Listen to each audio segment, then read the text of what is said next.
इन विकास परियोजनाओं का लोकार्पण और शिलान्यास करें। जनपद बरेली को लगभग 507.44 करोड़ की लागत से 74 परियोजनाओं का लोकार्पण आज किया जा रहा है और 425.15 करोड़ की लागत से 58 परियोजनाओं का शिलान्यास। इस प्रकार कुल 932.59 करोड़ की लागत से 132 परियोजनाओं का लोकार्पण और शिलान्यास किया गया। जनपद बरेली को बहुत सारी शुभकामनाएं और बधाई। और इसी कार्यक्रम के अंतर्गत माननीय मुख्यमंत्री जी के शुभ कर कमलों से विभिन्न योजनाओं के लाभार्थियों को लाभ वितरित किया जाना है। मैं बहुत ही आदर के साथ माननीय मुख्यमंत्री जी से विनम्र अनुरोध करूंगी, कृपया अपने कर कमलों से इन लाभार्थियों को लाभ वितरित करें। सबसे पहले हमारे नए नामांकित बच्चों को स्टेशनरी, पाठ्य पुस्तक, चॉकलेट और विभिन्न तरह की सामग्री माननीय मुख्यमंत्री जी द्वारा भेंट की जा रही है। सृष्टि, आप इन बच्चों के लिए जोरदार तालियों की शुभकामनाएं मंच तक पहुंचाएं। ये नव प्रवेशित बच्चे हैं, नव नामांकित बच्चे हैं।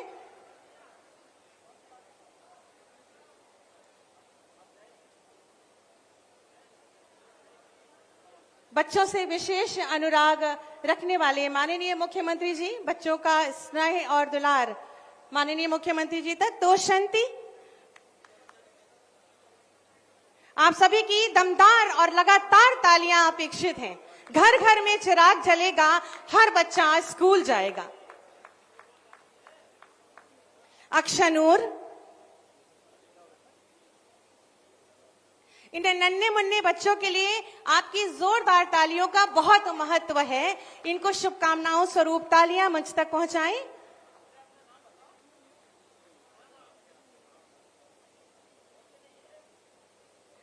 रुद्रांश वर्मा, बच्चों से विशेष अनुराग और स्नेह रखने वाले माननीय मुख्यमंत्री जी बच्चों को विशेष अनुराग दे रहे हैं। उनका प्रेम, आप सभी की जोरदार तालियां प्रेम स्वरूप मंच तक पहुंचनी चाहिए। अक्षय आनंद,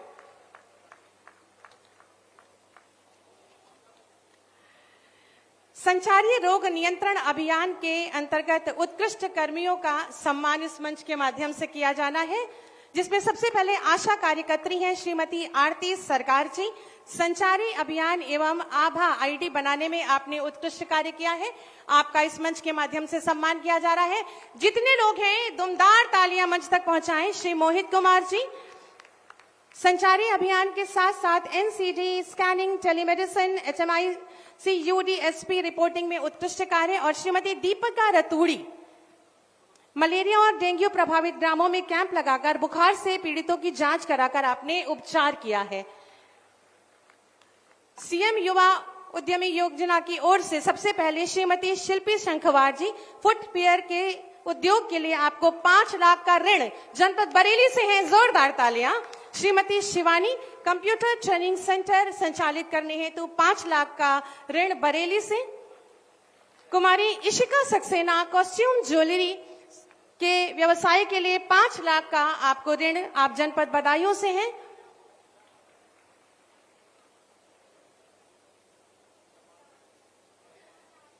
पीलीभीत से ब्यूटी पार्लर संचालित करने के लिए कुमारी सीमा पांडे 2 लाख रुपए का ऋण, आप सभी जोरदार तालियां मंच तक प्रेषित करें।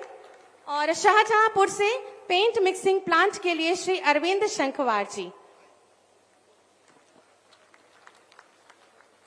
माननीय मुख्यमंत्री जी द्वारा बरेली मंडल के 5 दरोगा और सिपाहियों को टैबलेट और स्मार्टफोन वितरित किया जा रहा है, जिसमें सबसे पहले श्री हिमांशु जी, उप निरीक्षक पीलीभीत। दमदार तालियां मंच तक होनी चाहिए मित्रों। उप निरीक्षक श्री सुमित चौधरी जी, बदायूं।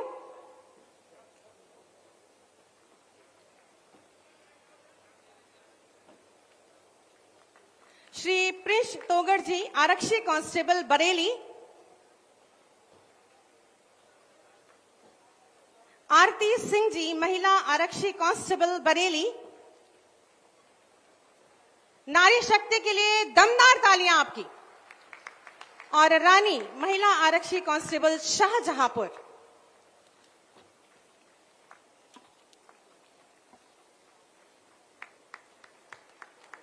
बहुत बहुत धन्यवाद, आभार माननीय मुख्यमंत्री जी। माननीय मुख्यमंत्री जी की सकारात्मक सोच, कर्मठ कर्मशैली और प्रदेश के सतत विकास का संकल्प ही है जो आज उत्तर प्रदेश विकास के आसमान पर सूर्य सा दैदीप्यमान है। माननीय मुख्यमंत्री जी की प्रेरणा और दिशा निर्देशन तथा अहर्निश कार्यशैली से जहां प्रदेशवासियों की आस्था और विश्वास को सम्मान मिल रहा है, वहीं रोजगार, उत्तम स्वास्थ्य, चिकित्सा, सर्व शिक्षा, सुरक्षा, सुशासन से प्रदेश चौतरफा विकास को विस्तार मिल रहा है। ऐसे ही यशस्वी तपस्वी माननीय मुख्यमंत्री जी से विनम्र अनुरोध है, कृपया अपने शुभ आशीर्वचनों से हम सब का मार्ग प्रशस्त करें। जोरदार तालियों के माध्यम से माननीय का स्वागत करें। भारत माता की, भारत माता की, भारत माता की, वंदे वंदे वंदे।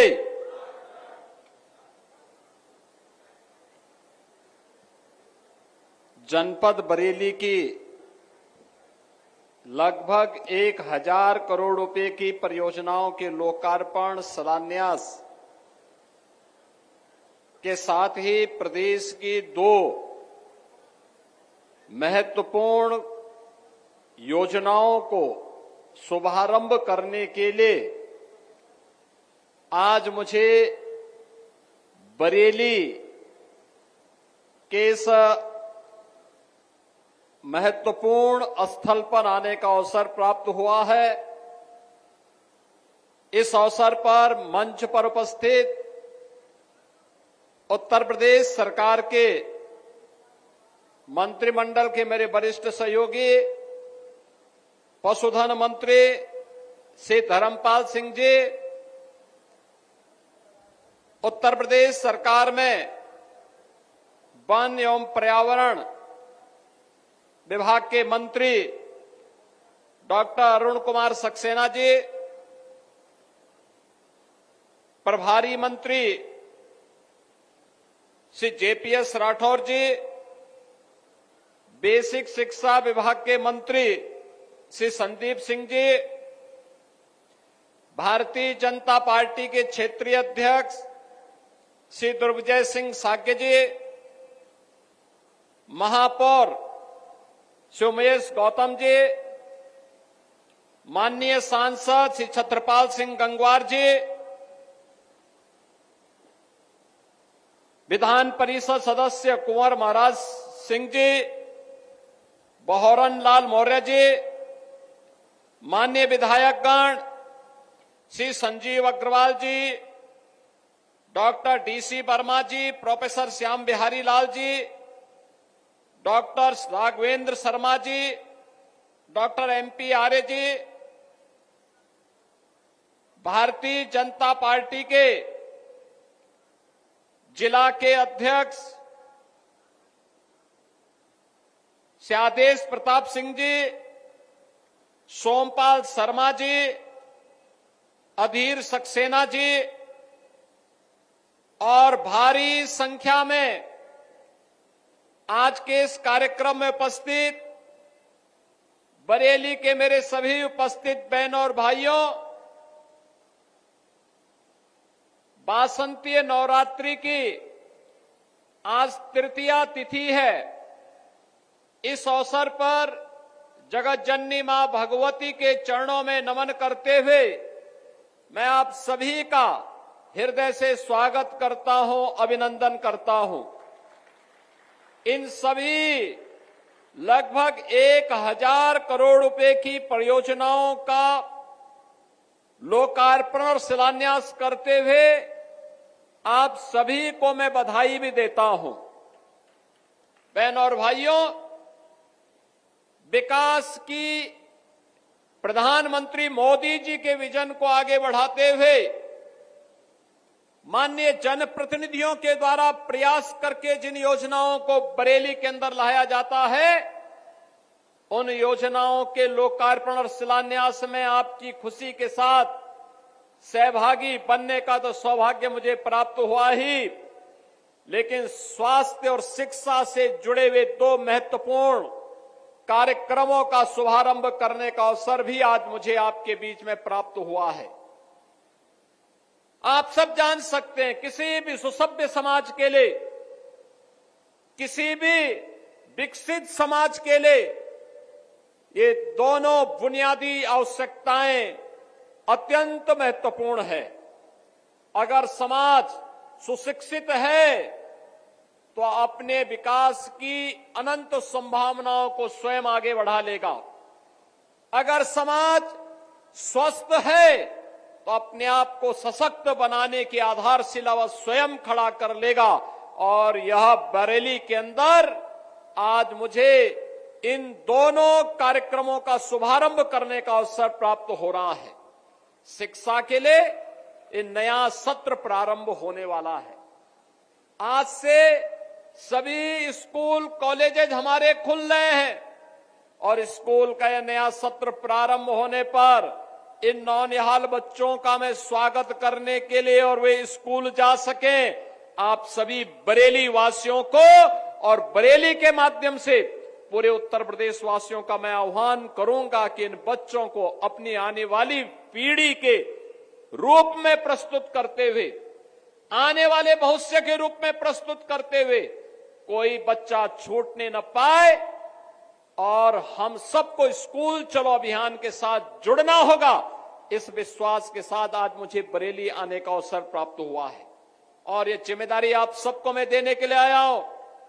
ये केवल सरकार की जिम्मेदारी नहीं, ये समाज की जिम्मेदारी भी बनती है कि समाज की इस जिम्मेदारी के साथ समाज भी इस बात को अपने ऊपर ले कि अगर कोई व्यक्ति, कोई बच्चा अनपढ़ रह जाता है तो ये समाज के लिए भी एक चुनौती है, राष्ट्र के लिए भी चुनौती है, उस परिवार के लिए तो चुनौती है ही है, लेकिन हम सबको इस बात को ध्यान में रखना होगा। अंततः इसका खामियाजा पूरे समाज को और अंततः देश को भुगतना पड़ता है।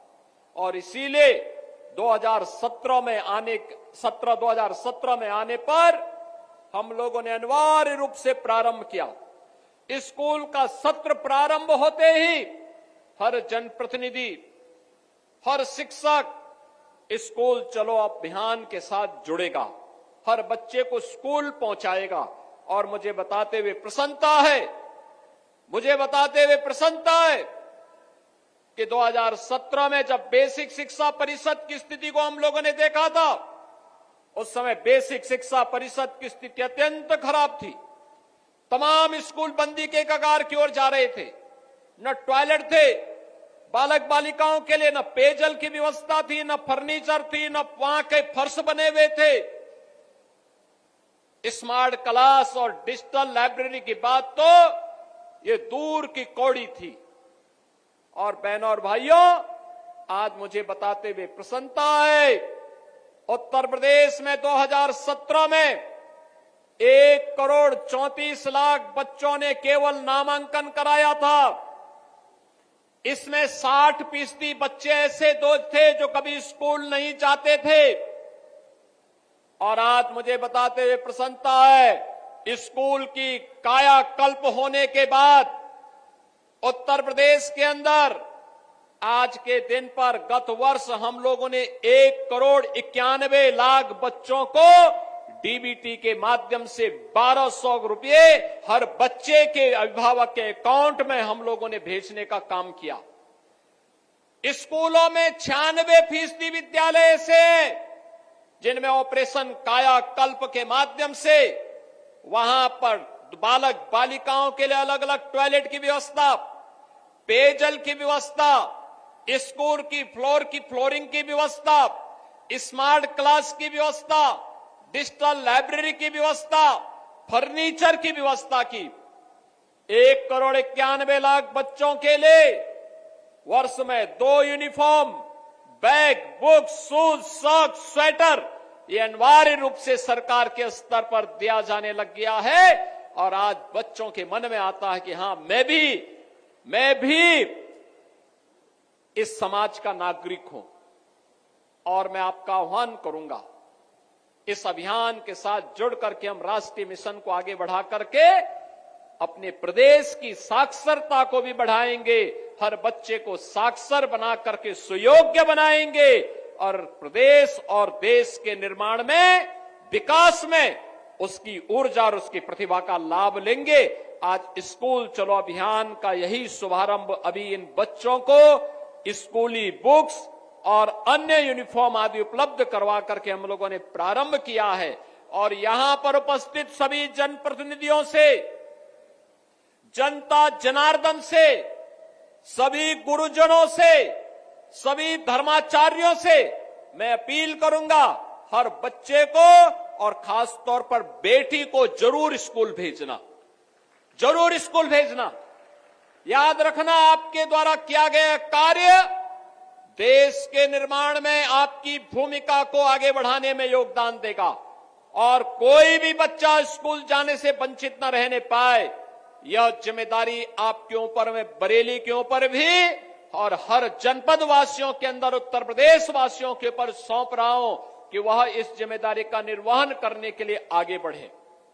बहन और भाइयों, एक तरफ यह कार्य और दूसरी तरफ बेसिक शिक्षा परिषद में छात्र और शिक्षक का रेशियो ठीक हो। 1,25,000 से अधिक शिक्षकों की भर्ती का कार्यक्रम हम लोगों ने संपन्न किया। अब हम लोग पीएम श्री योजना के अंतर्गत 1500 विद्यालयों का कायाकल्प भी कर रहे हैं। कस्तूरबा गांधी विद्यालयों को 8वीं से लेकर 12वीं तक गरीब कन्याओं की उत्तम शिक्षा का केंद्र बना रहे हैं। बेसिक शिक्षा परिषद में भी एनसीईआरटी के ही पाठ्यक्रम को हम लागू कर सके, ये कार्यक्रम अलग अलग स्टेजेस पे आगे बढ़ रहे हैं। नेशनल एजुकेशन पॉलिसी के अंतर्गत इन कार्यक्रमों को सफलतापूर्वक आगे बढ़ाने का कार्यक्रम आज बेसिक शिक्षा परिषद आगे बढ़ाने का काम कर रहा है। तो अब हम लोग अगले चरण में आ गए हैं। अब अगला चरण ये कि गांव गांव में स्कूल तो हैं, लेकिन अभी भी वहां पे बहुत कुछ चैलेंजेज हमारे सामने हैं। हम लोगों ने तय किया है, क्या हम इंटीग्रेटेड स्कूल कॉम्प्लेक्स तैयार कर सकते हैं? और आज मुझे बताते हुए प्रसन्नता है, बरेली के अंदर सरदार अटल बिहारी वाजपेयी जी, पूर्व प्रधानमंत्री जी के ये शताब्दी वर्ष चल रहा है। हम लोगों ने 2023 में सरदार अटल जी के प्रति श्रद्धांजलि व्यक्त करते हुए प्रधानमंत्री मोदी जी के कर कमलों से उत्तर प्रदेश में 16 अटल आवासीय विद्यालय प्रारंभ किए थे। ये 16 अटल आवासीय विद्यालय रजिस्टर्ड बीओसी बोर्ड के श्रमिकों के बच्चों के लिए शुभारंभ किया था। आज बरेली का अटल आवासीय विद्यालय प्रारंभ होने जा रहा है। अभी नवाबगंज में थोड़ी देर में हम लोग जाएंगे। 70 करोड़ रुपए की लागत से लॉजिंग, फूडिंग की सारी व्यवस्था वहां पर उन बच्चों के लिए हम लोग उपलब्ध करवाते हैं।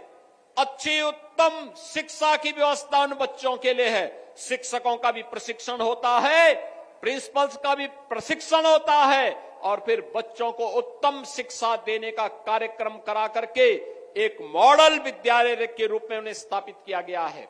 और उस तर्ज पर बेसिक शिक्षा परिषद ने भी हर जनपद में मुख्यमंत्री कंपोजिट विद्यालय को प्रारंभ करने का निर्णय लिया है।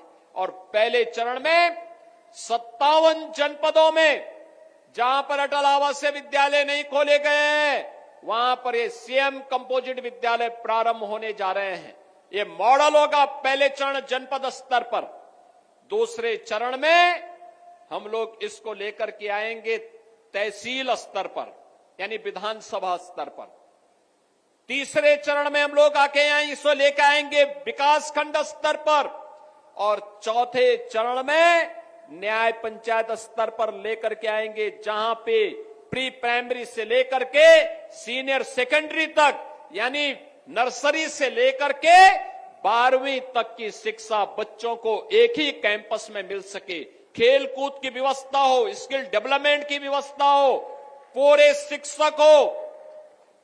शिक्षकों के लिए आवासीय व्यवस्था हो। इस कार्यक्रम को लेकर के हम इस अभियान को लेकर के बढ़ने जा रहे हैं। आज उत्तर प्रदेश ने शिक्षा में आमूलचूल परिवर्तन करके देश की एक बड़ी अर्थव्यवस्था के रूप में अपने आप को स्थापित किया है। और बहनों और भाइयों, इस दिशा में आज उत्तर प्रदेश तेजी के साथ आगे बढ़ा है। एक तरफ शिक्षा के लिए किए जाने वाले प्रयास और इसकी आधारशिला बनी है स्कूल चलो अभियान। और मैं आप सबका आह्वान करूंगा, स्कूल चलो अभियान को अपने कर्तव्य का हिस्सा बना करके, अपने दैनिक जीवन का हिस्सा बना करके अप्रैल में 15 दिन और जुलाई में पहले 15 दिन हर नागरिक, कोई भी बच्चा छूटने न पाए, स्कूल हर बच्चे को पहुंचाने के इस अभियान के साथ जुड़े, यह अपील आप सबसे करने के लिए मैं आज आपके बीच आया हूं।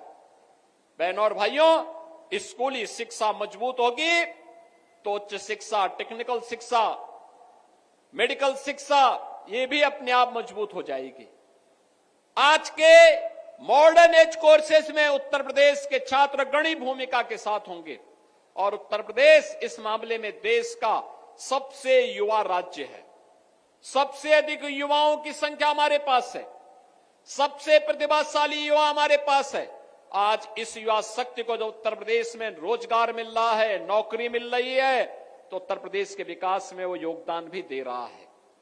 और उस युवा के लिए, इस भूमिका को तैयार करने के लिए, नई पीढ़ी को गढ़ने के लिए, उसको तराशने के लिए स्कूली शिक्षा में स्कूल चलो अभियान का शुभारंभ करने के लिए मैं स्वयं बरेली में आया हूं, नाथ नगरी में आया हूं। और नाथ नगरी से किया जाने वाला कोई भी प्रयास कभी विफल नहीं होगा। बहनों और भाइयों, इसी श्रृंखला में हम दूसरे चरण में यहां पर काम करने के लिए आए हैं।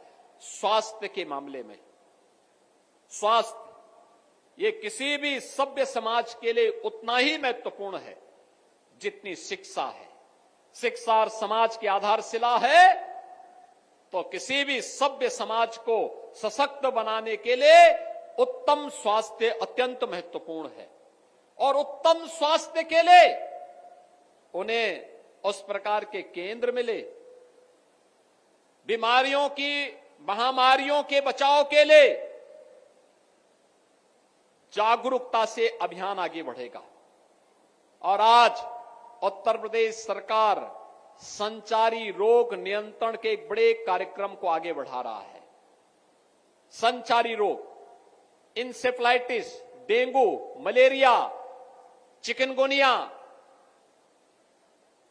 कालाजार, इन जैसी विषाणु जनित बीमारियों से बचाव के लिए व्यापक जन जागरूकता कार्यक्रम की श्रृंखला में आज हम यहां पर आए हैं। और साथ साथ आज उत्तर प्रदेश सरकार के द्वारा भारत सरकार के सहयोग से 2500 से अधिक, 2500 से अधिक एम्बुलेंस स्वास्थ्य सेवा में जनता जनार्दन की सेवा के लिए लगाई जा रही है। यह इसलिए भी लगाई जा रही है जिससे रिस्पांस टाइम कम हो सके। 108 की एम्बुलेंस सेवा जो दिन रात आपकी सेवा के लिए समर्पित है। याद करिए, 2017 के पहले इसका रिस्पांस टाइम लगभग 17 से 19 मिनट हुआ करता था।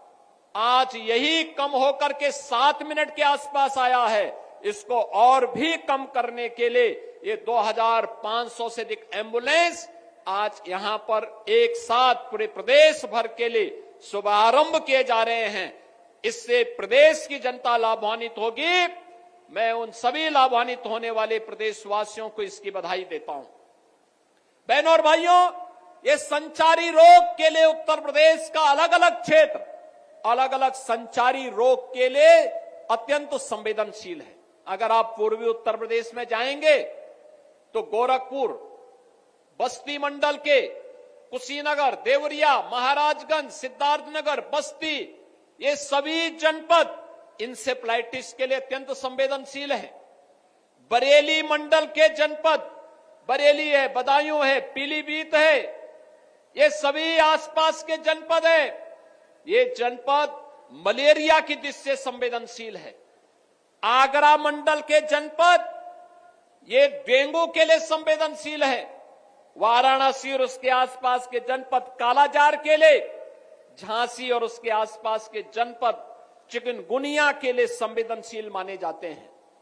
इन जनपदों में इन संचारी रोग को बचाव करने के लिए विशेष अभियान चलाया जा सके। जागरूकता से बचाव का कार्यक्रम और बचाव से रोग के निवारण की दिशा में आगे बढ़ना।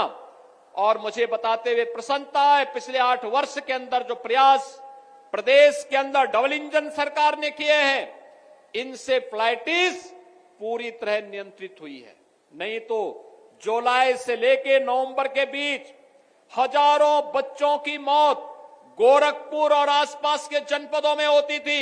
आज बहनों और भाइयों, इन मौत के आंकड़ों को नियंत्रित करने में हमने सफलता प्राप्त कर दी। आज कोई मौत नहीं होती, बीमारी को नियंत्रित कर दिया। क्या मलेरिया लगभग नियंत्रित हो चुका है, लेकिन इसका जड़ मूल से उखाड़ने के लिए आज मैं बरेली आया हूं। बरेली हो या बदायूं या पीलीभीत या उसके अगल बगल के जो जनपद हैं, इन जनपदों में कहीं पर भी मलेरिया या उससे जनित कोई भी अन्य संचारी रोग न पनपने पाए, इसके लिए जागरूकता का एक बड़ा कार्यक्रम, हेल्थ वर्कर्स का प्रशिक्षण का कार्यक्रम, हॉस्पिटल्स को उसके अनुरूप तैयार करना, वहां पर कहीं जल जमाव न हो, कहीं पर कोई भी ऐसी स्थिति न आने पाए, इसके लिए छिड़काव की व्यवस्था, वहां पर कैसे हमें कौन कौन से उपाय करने हैं जिससे लार्वा के स्टेज में ही मच्छर को मारा जा सके, इसके लिए तमाम प्रयास प्रारंभ होंगे। और इसके लिए अगले 3 महीने के अंदर चलने वाले इस कार्यक्रम से संचारी रोग पर नियंत्रण करने में हमें सफलता प्राप्त होगी। एक बड़ा कार्यक्रम है स्वास्थ्य क्षेत्र में। उत्तर प्रदेश ने एक लंबी छलांग लगाई है। आज आदरणीय प्रधानमंत्री मोदी जी के मार्गदर्शन में 2017 के पहले जब हम लोग आए थे, 2017 में जब हम आए थे, 2017 के पहले उत्तर प्रदेश में 1947 से लेकर 2017 तक कुल 12 गवर्नमेंट मेडिकल कॉलेज बन पाए थे। और बहनों और भाइयों, मुझे बताते हुए प्रसन्नता है, आज उत्तर प्रदेश में गवर्नमेंट मेडिकल कॉलेजेस की स्थिति 44 गवर्नमेंट मेडिकल कॉलेज 8 वर्ष में बने हैं। उत्तर प्रदेश में मेडिकल कॉलेजेस आज के दिन पर 80 से ज्यादा हैं, जिनमें 36 से ज्यादा है प्राइवेट क्षेत्र में और 44 से ज्यादा हैं यह निजी क्षेत्र, सरकारी क्षेत्र में, गवर्नमेंट के हैं। यानी यह बताता है one district one medical college, जो मैं बार बार कहता हूं, पिछली सरकार वन डिस्ट्रिक्ट वन माफिया पालती थी, हमने वन डिस्ट्रिक्ट वन प्रोडक्ट के साथ साथ one district one medical college को भी देने का काम किया है। और प्रदेश सरकार आज उसे प्राप्त करने में सफलता की ओर आगे बढ़ रही है। पीपीपी बोर्ड पर भी हम लोगों ने मेडिकल कॉलेज बनाए हैं। संभल में, शामली में, महाराजगंज में पीपीपी बोर्ड पर भी मेडिकल कॉलेज बन गए हैं। बहनों और भाइयों, हर जिले में डायलिसिस की सुविधा हो, हर जनपद में सीटी स्कैन की सुविधा प्राप्त हो, टेलीमेडिसिन की सुविधा प्राप्त हो।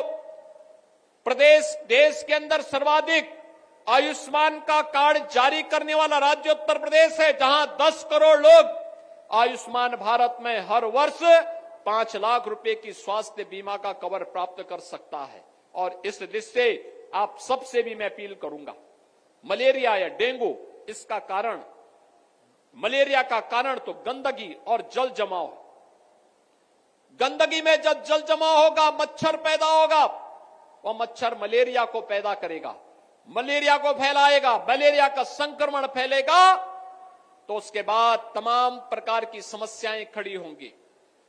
डेंगू के लिए कहीं भी जल जमाव हो, वह डेंगू के लार्वा को पनपाएगा। हमें अभी से तैयारी करनी होगी, जिससे बरसात के पहले पहले मलेरिया हो या डेंगू के लार्वा को हम लार्वा स्टेज में ही समाप्त कर सके, इन संचारी रोगों को नियंत्रित कर सके। इसमें आशा वर्कर और एएनएम डोर टू डोर भी जाएंगी, स्क्रीनिंग भी करेंगी, लगातार अभियान भी चलाएंगी। हमें इसके साथ जुड़ना होगा, इस कार्यक्रम को आगे बढ़ाना होगा, जिससे किसी भी स्थिति में कोई भी बच्चा, कोई भी नागरिक इन बीमारियों की चपेट में ना आने पाए। और इसके लिए सरकार आपके साथ खड़ी है, डबल इंजन की सरकार आपके साथ खड़ी है। इन अभियानों को सफलतापूर्वक आगे बढ़ाने के बाद विकास के कार्यक्रमों को भी आगे बढ़ाने के लिए आज हम सब आपके बीच आए हैं। बहनों और भाइयों, अब बरेली बदल चुका है। बरेली, ये वही बरेली है। याद करिए 2017 के पहले वर्ष में जहां 5, 7, 10 दंगे हुआ करते थे, पिछले 8 वर्ष में बरेली में कोई दंगा नहीं हुआ। बरेली अब चंगा है। अब बरेली में दंगा नहीं, अब बरेली में चंगा है।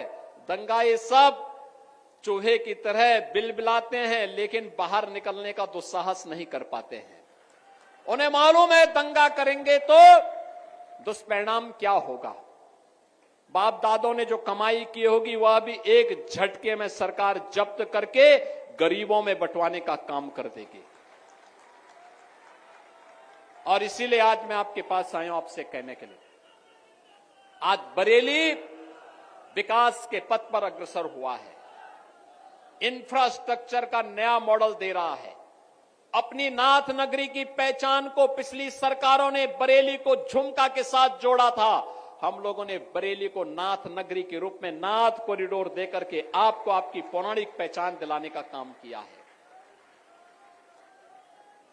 पिछली सरकार आपकी पहचान किस रूप में प्रस्तुत की थी, और हम लोगों ने आपकी पहचान को नाथ नगरी के रूप में प्रस्तुत करके अब विकास के एक नए मॉडल के रूप में बरेली को आगे बढ़ाया जा रहा है। आज बरेली में निवेश आ रहा है। आज यहां पे इंडस्ट्री लग रही है। आज यहां पे तमाम निवेश हो रहे हैं। कोई डेयरी सेक्टर में हो रहा है, कहीं पर मेडिकल के सेक्टर में हो रहे हैं, कहीं पे उद्योग लग रहे हैं।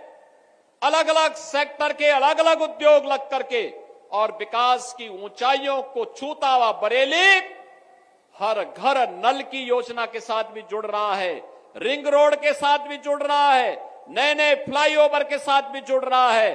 और अब बरेली गंदी सिटी नहीं, एक स्मार्ट सिटी के रूप में अपनी पहचान बना करके देश और दुनिया के अंदर अपनी एक धमक के साथ आगे बढ़ रहा है। इस स्मार्ट सिटी के साथ आपको जोड़ने के लिए, स्मार्ट सिटी में और क्या सुविधाएं चाहिए, इसको बढ़ाने के लिए, स्मार्ट सिटी में स्मार्ट नागरिकों के लिए स्मार्ट सुविधाएं हो, इसके लिए सेफ सिटी के लक्ष्य को प्राप्त करने के लिए आज हम सब आपके बीच में आए हैं। और मुझे इन 1000 करोड़ रुपए की परियोजनाओं को देते हुए बरेली वासियों को भी मैं हृदय से बधाई देता हूं, क्योंकि आप ही के कारण ये सब संभव हो पा रहा है। आपने अच्छे जनप्रतिनिधि चुने तो हमारे जनप्रतिनिधि प्रयास करके योजनाओं को यहां लेके आते हैं। और बरेली एक ऐसा जनपद है जहां पे डॉक्टर भी और अलग अलग तबके के जुड़े हुए लोग राजनीति में बहुत बड़ी संख्या में है। अलग विषय है, कोई प्रोफेसर है, कोई वेटनरी डॉक्टर है, कोई आयुष का डॉक्टर है और कोई एलोपैथ का मॉडर्न मेडिसिन का डॉक्टर है। लेकिन अलग अलग फील्ड के विशेषज्ञों का राजनीति में जाना यह अत्यंत सराहनीय है। कोई समाज सेवा के क्षेत्र में काम कर रहा है, अलग अलग फील्ड में, कोई ऑर्थोपेडिक्स है, कोई वहां पर आयुष का चिकित्सक है, कोई वेटनरी साइंस का चिकित्सक है और कोई किसी अन्य फील्ड का विशेषज्ञ है और कोई फिजिशियन है। आप देखिए, आपके यहां के फिजिशियन वह मनुष्य का तो उपचार करते ही हैं, वन्य जीवों का भी उपचार कर रहे हैं पर्यावरण और वन मंत्री के रूप में। वनों के आच्छादन को बढ़ा रहे हैं। एक लंबे समय से समाज सेवा करते हुए, भारतीय जनता पार्टी के नीति और मूल्यों के साथ जुड़ करके जिन्होंने अपनी एक सामान्य कार्यकर्ता से अपनी जीवन यात्रा को प्रारंभ किया, ऐसे पशुधन मंत्री भी पशुधन के क्षेत्र में बता रहे थे 7,700 से अधिक निराश्रित गौ आश्रय स्थल खोल करके। देखिए, ये निराश्रित गोवंश समाजवादी पार्टी ने दिए और इसीलिए इन्होंने गायों को लावारिस छोड़ दिया था। देखा ना, समाजवादी पार्टी के मुखिया क्या कहते हैं? कहते हैं गोबर से मुझे दुर्गंध आती है। ये है इनकी असलियत, यही है। क्योंकि गौ माता को कसाईयों के हवाले करते थे। हमने कसाईयों को जब भेजा जहन्नुम की यात्रा में तो इनको परेशानी हुई। इनकी परेशानी तो वह है कि इनके मित्र कसाई सब चले गए जहन्नुम में। तो अब इन गोवंश को बचाने की चुनौती थी, तो आप ही की धरती के सपूत, आप ही के द्वारा चुने गए आंवला के विधायक ने 7,700 से अधिक निराश्रित गौ आश्रय स्थल खड़ा किए और आज वहां पर 14 लाख गौवंश की देखभाल स्वयं राज्य सरकार कर रही है और शेष हमने अन्नदाता किसानों को दिए हैं। आप भी पालिए, एक गौवंश पर 1,500 रुपया हम महीना आपको उपलब्ध करवाएंगे। अगर कोई किसान 4 गौवंश रखता है तो 4 गौवंश के लिए 6,000 रुपये महीना हम उनको देते हैं। आप याद करिए, आम के आम और गुठली के भी दाम, इसी को कहते हैं। यानी गौ माता की सेवा का पुण्य भी पाओ और सरकार का अनुदान भी पाओ। और इसीलिए आज के इस अवसर पर भारत के अंदर, भारत की परंपरा तो गौ और गंगा की परंपरा है। हमने अगर गंगा माता की पूजा की है तो गंगा माता ने हमें एक नई पहचान दी है। नमामि गंगे परियोजना के कारण आज प्रयागराज महाकुंभ ने उत्तर प्रदेश को एक नई पहचान दी है। 66 करोड़ श्रद्धालु प्रयागराज में आया, भव्य और दिव्य कुंभ का दर्शन किया। बहनों और भाइयों, ऐसे कभी नहीं हुआ पहले। नमामि गंगे परियोजना के कारण मां गंगा की आराधना, अविरल और निर्मल गंगा की परिकल्पना को प्रधानमंत्री मोदी जी ने साकार किया। आज भव्य और दिव्य कुंभ बदले में हमें मिला। हम आभारी हैं प्रधानमंत्री मोदी जी के, जिनके कारण उत्तर प्रदेश को यह भव्य और दिव्य कुंभ करने का अवसर प्राप्त हुआ और उत्तर प्रदेश की एक नई पहचान वैश्विक स्तर पर पहुंची। तो मां गंगा की पूजा का जो पुण्य प्राप्त हुआ, वही मां गौ माता की पूजा करने से प्राप्त होगा। तो इस समाजवादी पार्टी के लोग जो गौ कसी करवाते थे, गौ तस्करों के साथ और कसाईयों के साथ जिनके संबंध थे, वे गौ माता की सेवा क्या करना चाहते हैं। तो उनके गौ माता के गोबर में तो दुर्गंध ही नजर आएगी। उन्हें अपने कृत्यों में दुर्गंध नजर नहीं आती है, उन्हें गौ माता की सेवा में दुर्गंध नजर आती थी और इसीलिए उनके अध्यक्ष के मुंह से निकल ही गया अंततः। बहनों और भाइयों, आज के इस अवसर पर मैं आप सबको वासंती नवरात्रि की बधाई देता हूं। जगत जननी मां भगवती दुर्गा से प्रार्थना करता हूं, आपके जीवन में यश और कीर्ति दे, सुख और शांति दे, आपको सुरक्षा की ताकत दे। आपके इस सुख और समृद्धि में उत्तर प्रदेश और देश की समृद्धि छुपी हुई है। आप देखें ना, यही प्रदेश है, यही उत्तर प्रदेश है। 2017 के पहले बीमारू राज्य माना जाता था, आज बीमारू नहीं, ये देश की विकास का, विकसित भारत का एक ग्रोथ इंजन बनकर के उभरा है। ये बीमारू राज्य था, देश का अग्रणी, अर्थव्यवस्था में अग्रणी राज्य माना जाता है। जिस प्रदेश की कहीं गिनती नहीं होती थी, आज नंबर 2 की अर्थव्यवस्था बनकर के उत्तर प्रदेश उभरा है। आने वाले समय में नंबर 1 की अर्थव्यवस्था बनाने के लिए हम सबको प्रयास करना होगा और उसी का आह्वान करने के लिए हमारे जनप्रतिनिधिगण आपके बीच में आए होंगे। आज एक बार फिर से पूरे प्रदेश बरेली वासियों को इन 1,000 करोड़ रुपए की परियोजनाओं के लिए हृदय से बधाई देता हूं, जनप्रतिनिधियों का अभिनंदन करता हूं। प्रदेशवासियों को स्कूल चलो अभियान के लिए अपना योगदान देने की अपील करता हूं और संचारी रोग पर प्रभावी अंकुश लगाने के लिए हर उत्तर प्रदेशवासी आगे आए, जन जागरण के इस कार्यक्रम का हिस्सा बने। इस आह्वान के साथ आप सबको रामनवमी की भी हृदय से बधाई और शुभकामनाएं देते हुए अपनी वाणी को देता हूं विराम। जय जय श्री राम।